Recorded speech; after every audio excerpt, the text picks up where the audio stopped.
Yo, what is up guys, and welcome to my review of Survivor Series 2020. Before we get into it, I just want to say a huge thank you for checking this video out. I mean, there's so many different YouTube channels, different podcasts that do reviews of these shows, so the fact that you're here listening to this, that really means a lot. I really appreciate it. I don't normally do these show reviews. I usually tend to stick to retro things and like gaming videos, so let me know if this is something you enjoy in the comments below and give it a like so that I know whether or not I should do it more regularly. Also, just a note, I'm only going to be talking about the matches. I won't be talking about The Undertaker in this video because I'm probably going to do a separate video about The Undertaker and we'll cover it all there. So yeah, first match on the card, we had Team Raw, AJ Styles, Braun Strowman, Keith Lee, Riddle and Sheamus taking on Team SmackDown, Jey Uso, Kevin Owens, King Corbin, Otis and Seth Rollins. Now I'm going to be completely honest here, not much of note happened in this match. There wasn't much story going into it. There wasn't really much point in this match even happening at all. There were only really two main talking points the way I see it. First of all, Seth Rollins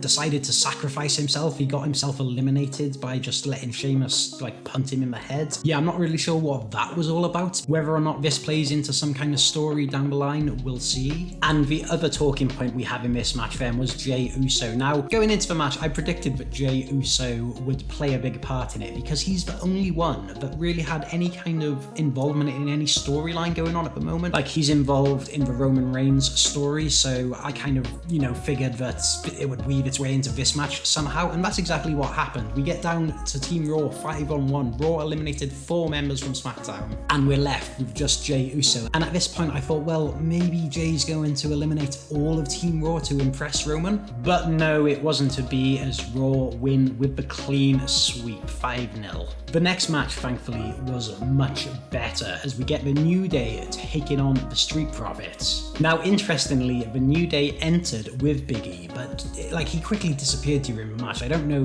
where he went or why. But yeah, the New Day were wearing some awesome costumes to the ring. For anyone that doesn't know, the New Day are new characters in Gears 5, the video game, and that's what they were dressed as, which looked awesome. The Street Profits then cut a promo backstage that felt like it went on for quite a while. I'm not complaining because it was really good, but it did seem to go on a bit. And then I kind of realized, oh, they're probably stalling because the New Day have to get all that armor off of them. But yeah, these are two teams I think that are very similar. And in fact, I didn't actually realize just how similar they were when I saw this match. Like, what I mean by that is they're both the kind of teams that love to goof around. They love to have fun, but when it really comes down to it, they can really step it up in the ring and get the job done. And yeah, that's exactly what we got here. It was a fun match, lots of comedy in it, lots of good action as well. And the Street Profits pick up the win, which I think is a bit of an upset. I'd have thought the New Day were the favourites to win this one, but I guess the Street Profits winning this, it really legitimizes them as a top tag team, and I guess it doesn't hurt the stock of the New Day at all. I mean, at this point, all 3 of those guys are going in the Hall of Fame one day. Like, this one loss isn't going to affect them. So yeah, the Street Profits pull one back for SmackDown, and it's now 1-1. The next match, I'm not even going to bother wasting my time or yours talking about it because it was an absolute dud. Sami Zayn versus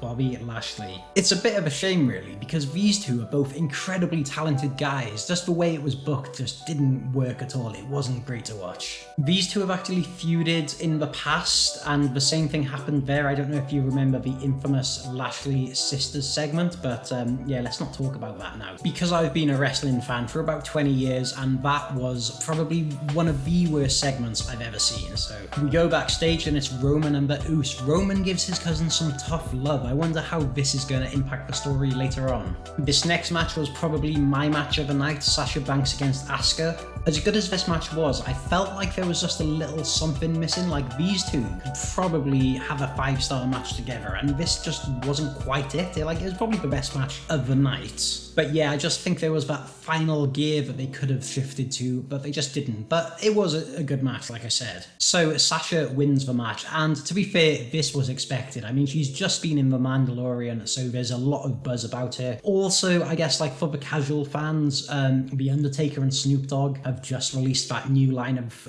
merch. So if there are any kind of casual fans talking about like, oh, did you see the Snoop Dogg and The Undertaker have got this new merch? And then they'd say like, oh yeah, speaking of Snoop Dogg, did you know that he's cousins with Sasha Banks, like the women's champion? So yeah, for those two reasons, I thought it was pretty clear that Sasha was going to win this. We go back to earlier in the night, and 30 years after making his debut, the boyhood dream has come true as the gobbledygooker is the new 24/7 champion. Its reign didn't last long, however, as Akira Tozawa had set up a Roadrunner Wile E. Coyote style trap. We see Gooker get distracted by the bird feed, and then Akira rolls him up to regain the 24/7 championship. R-Truth then appears and pins Akira Tozawa to win the 24/7 title back, making him a 45-time champion. One thing that I didn't really get about this segment is that the referee that counted the pin for R-Truth was actually one of Akira's ninjas, so I don't really understand why he didn't just refuse to count it and keep the title on Akira. But with that being said, that was probably the least goofy thing about this segment.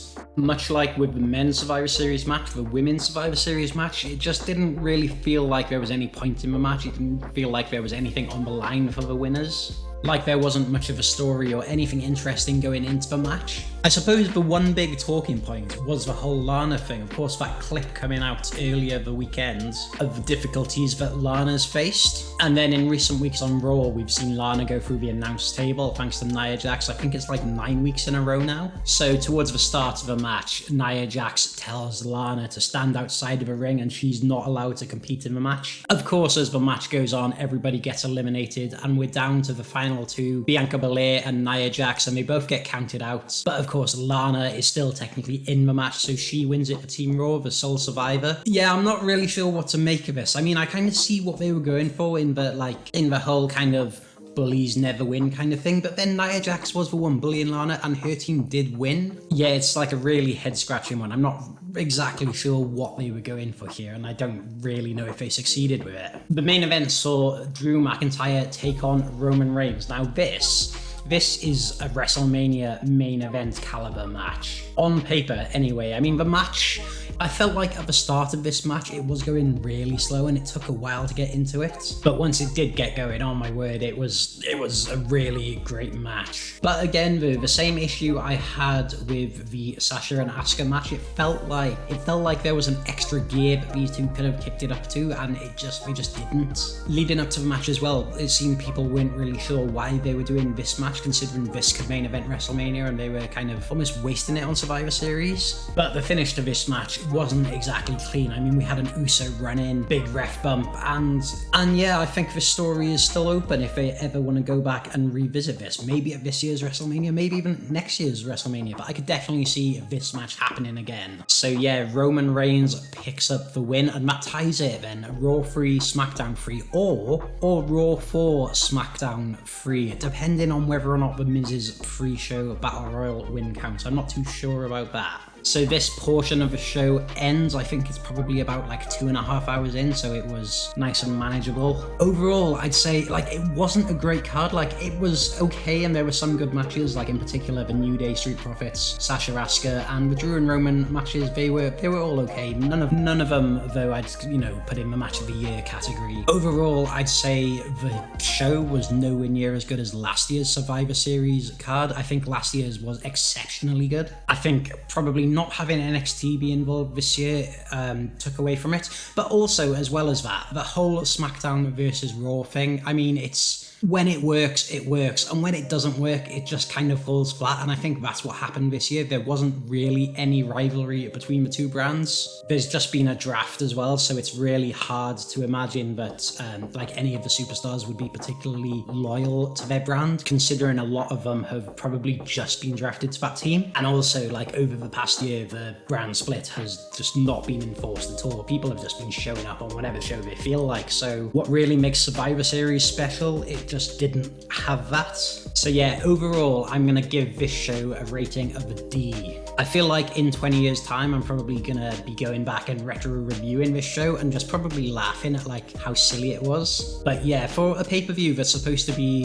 one of WWE's big 4 pay-per-views of the year, it wasn't anywhere near that standard. And you know, it does pain me a little to rate a show as low as this. I mean, I like to think I'm pretty fair when it comes to rating the shows, and I think that this just wasn't a great show. I think perhaps Vince knew the show was going to sell because of The Undertaker, so everything else just was kind of secondary. So yeah, those are my thoughts on the show. If you've made it all the way through, thank you for listening. Let me know what you thought of the show in the comments below. What was your favourite match? Did you agree with the rating, or did you think I'm completely off here? Let me know in the comments below, hit that like button, don't forget to subscribe, and I'll catch you next time.